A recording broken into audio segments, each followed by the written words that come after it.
Morning students, welcome to the parts international school. आज अपनी class 4 की सब्जेक्ट ईवीएस का अपना 6 चैप्टर चल रहा था। उसके आज अपनी सेकंड क्लास है हाउ वी गेट फूड। ठीक है, 6 चैप्टर अपना हाउ वी गेट फूड यानी हम किस प्रकार से अपना खाना प्राप्त करते हैं। ठीक है, तो हमने पहले जो पार्ट था उसके अंदर खाना क्या होता है, किस किस तरीके से प्राप्त किया जाता है। जैसे प्लांट से प्राप्त किया जाता है, ठीक है, ऑब्टेन किया जाता है, और एनिमल से भी ऑब्टेन किया जाता है। ठीक है, तो इसमें अपन पढ़ रहे थे जैसे स्पाइसेस वगैरह, वेजिटेबल्स, फ्रूट, सीरियल्स वगैरह, ये सब अपन ने पढ़े थे लास्ट क्लास के अंदर। आज अपन इसके आगे का टॉपिक पढ़ेंगे द फूड जर्नी। ठीक है, जो फूड जो हमारे पास में हमारे हाथ में जो फूड आता है, ठीक है, ये कौन सी इसकी क्या जर्नी रहती है या कौन सी ये यात्रा करके आता है, किस प्रकार से हमारे तक पहुंचता है। ठीक है, ये सब अपन जानते हैं। देखिए, सबसे पहले क्या होता है, कुछ किसान होते हैं वो खेती करते हैं। ठीक है, खेतों में अनाज को बोते हैं, ठीक है, और उसकी देखभाल करते हैं। जब अनाज पक जाता है तो उसको काट के वो स्टोर करके फिर मार्केट में सेल करते हैं। सेल करने के बाद में वो जो बड़े व्यापारी होते हैं उनके पास जाता है, होलसेलर्स के पास, उसके बाद में फिर रिटेलर्स के पास आता है और वहां से हम उसको परचेज करते हैं और घर पे लाके उसको पका के खाते हैं। ठीक है, तो इस प्रकार से ये पूरी प्रोसेस चलती है। ठीक है, इस प्रोसेस के अंदर अपन पढ़ेंगे आज सबसे पहले crops can be divided into. देखो क्रॉप्स क्या होता है, क्रॉप्स होते हैं सिमिलर टाइप के जो प्लांट्स होते हैं उसको अपन क्रॉप कहते हैं। जैसे गेहूं के पौधे हैं, ठीक है, वो सिमिलर टाइप के खेत में जो उगे होते हैं तो उसको अपन क्या बोलते हैं, गेहूं की फसल यानी क्रॉप ऑफ व्हीट कहते हैं उसको। ठीक है, चावल की अगर फसल है तो इसका मतलब उसमें जो पौधे होंगे वो सारे क्या होंगे, सारे चावल के होंगे। ठीक है, पैडी के, तो उसमें जो प्लांट्स होते हैं एक जैसे होते हैं तो उसको अपन क्या बोलते हैं, क्रॉप ऑफ राइस बोलेंगे उसको। ठीक है, तो क्रॉप मतलब एक ही तरह के पौधे होते हैं जो एक लार्ज स्केल में एक ही जगह पे एक पीस ऑफ लैंड पे जो आपका फील्ड होता है कि उस पे उगाया जाता है। ठीक है, अब ये जो क्रॉप्स होती है it can be divided into cereals. देखो इसके अंदर क्या क्या आते हैं, सीरियल्स आते हैं, पल्सेस आते हैं। ठीक है, दाने वगैरह सीरियल्स में आपके जो साबुत अनाज वगैरह सब आता है, गेहूं चावल वगैरह।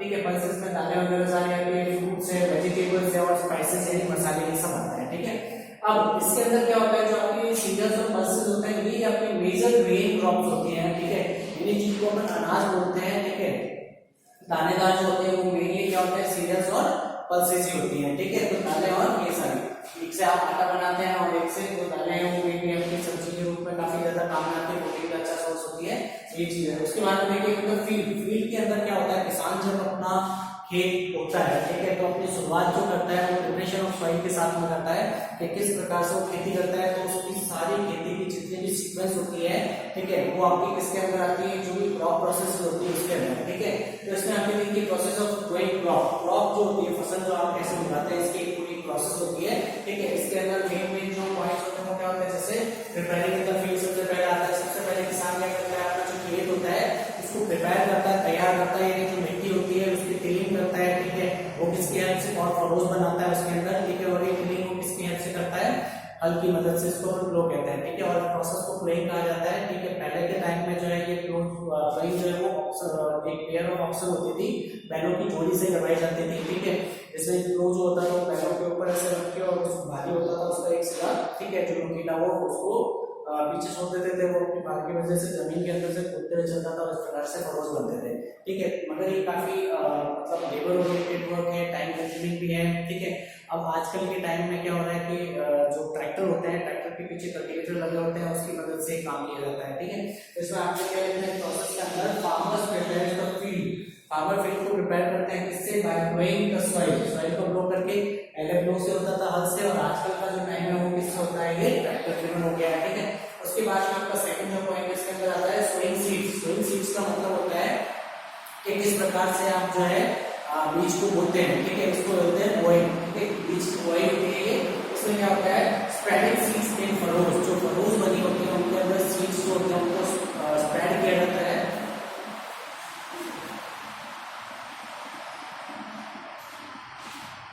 ठीक है, मतलब जो खेत होता है उसके अंदर जो फरोज आपने बनाए थे, ठीक है, जब आपने फील्ड की प्रिपरेशन की थी सॉइल की, उस समय जो फरोज बने थे उसके अंदर बीजों को फेंका जाता है। तो पहले के टाइम में जैसे मैनुअली किया जाता था, उसको हाथ से जैसे बीजों को फेंक दिया जाता था, सीड्स को, उसको ब्रॉडकास्टिंग कहा जाता था। और आजकल ये टाइम जब, और इसमें काफी टाइम लगता था और बहुत ही ज्यादा मतलब लेबर और टाइम कंज्यूमिंग था ये, तो इस वजह से आजकल ये काम जो है ट्रैक्टर के पीछे सीड ड्रिल लगा दी जाती है और ट्रैक्टर को जोता चलाया जाता है। तो वो जैसे जैसे ट्रैक्टर आगे जाता है तो सीड ड्रिल के अंदर बीज डाले जाते हैं, बीज जो होते हैं वो इक्विडिस्टेंट पे वहां पे आपके खेतों के अंदर डिस्ट्रीब्यूट हो जाते हैं। ठीक है, तो पहले क्या होता था, spreading the seeds in furrows by hands होता था, और आजकल क्या हो रहा है, nowadays tractor is being used. ठीक है, ट्रैक्टर यूज हो रहा है आजकल। ट्रैक्टर जिसका सीड ड्रिल नाम का एक इक्विपमेंट लगता है, नेक्स्ट इसमें आता है जर्मिनेशन। जर्मिनेशन का मतलब होता है कि जब पौधा पनपने लगता है, मतलब जो बीज होता है अंकुरित होता है, विस्फोटित होता है और जर्मिनेट हो जाता है, ठीक है, और उसमें से पौधा निकलता है, ठीक है, सीडलिंग जिसको कहते हैं।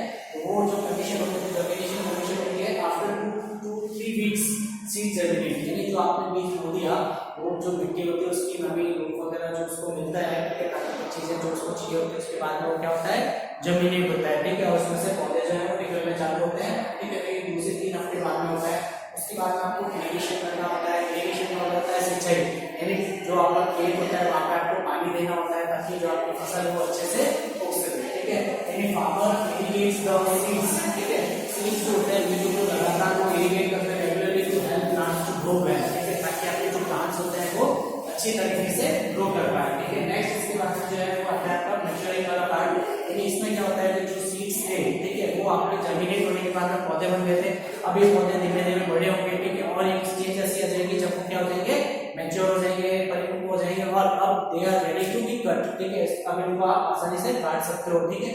यानी इसमें आपको क्या आ जाएगा, क्या होगा कि आफ्टर सम मंथ्स, कुछ महीने बाद में जर्मिनेटेड सीड्स, जो जर्मिनेटेड सीड थे आपके वो मैच्योर हो जाते हैं, परिपक्व हो जाते हैं, यानी पक जाते हैं, ठीक है, एज ए क्रॉप, ठीक है, फसल के रूप में, and are ready to be cut, और वो अब तैयार होते हैं कट के लिए, यानी कटने के लिए तैयार होते हैं, ठीक है। इसके बाद में आता है आपका हार्वेस्टिंग का पार्ट। जब पौधा मैच्योर हो जाता है, ठीक है, यानी उसको अपन फसल पकना कहते हैं, ठीक है। अब फसल जब पक गई तो उसको क्या करना है, खेत से काटा जाता है, ठीक है, तो उस प्रोसेस को अपन हार्वेस्टिंग कहते हैं, यानी cutting of crops is called harvesting.